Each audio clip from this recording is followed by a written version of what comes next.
So Wasabi's just kind of chilling. So this is a Baron's racer.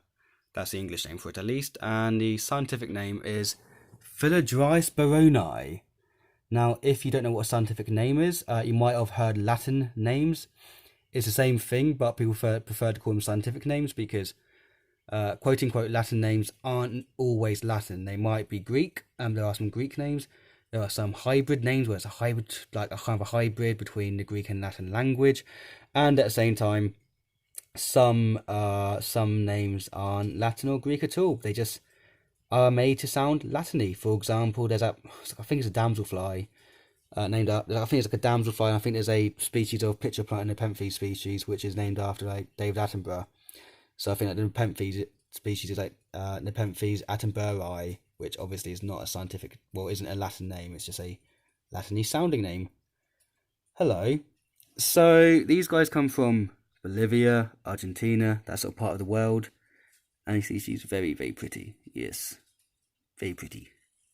And these are sort of semi-arboreal, so you can see this is her home. She has floor space to roam around. I dragged a dead rat that I was feeding to another snake around, so to make a scent trail, and she's now having a little roam around, and that's for a bit of enrichment to give her something to do. She's like, ooh, something's passed by. I must investigate these smells. I must have a gander. Hello. So yeah, this one's actually a rescue. So she used to live in a, what was the old cage that she lived in? But the girl had her in before. I think it was like a 1.5 by 1.5 by 1.5 foot square enclosure. Or if you do meters and centimeters and shit, then it's 45 by 45 by 45 centimeters for a over 2 meter long snake. Is what she used to be kept in. So yeah, not nice. So she's in this one now. Oh, you trying to climb? There you go. Do some arching. So it's a much bigger enclosure, although she will use a lot more space, and that's why she will be getting a lot more space in the future. When I say the future, the near future, next couple of months. So as you see, that's her cage as a whole, right? And this cage is going to go, and that cage is going to go, and that cage is going to go, and that cage is going to go, and then this space at the top will be opened up, and this whole space will be a enclosure just for her on her lonesome, and maybe some fish. Well, I say maybe, yeah, will be some fish, but other than that, it will just be her chilling. So there'll be a much bigger, much nicer space for her. So these guys are venomous. They are rear fanged, so they have a really shit delivery system, is what it comes down to. So people say, oh yeah, they're basically safe, like they're super safe. Right, they're not safe, but they're not like a super mega venomous thing that if you get bitten you're going to get fucked up and die or lose a finger.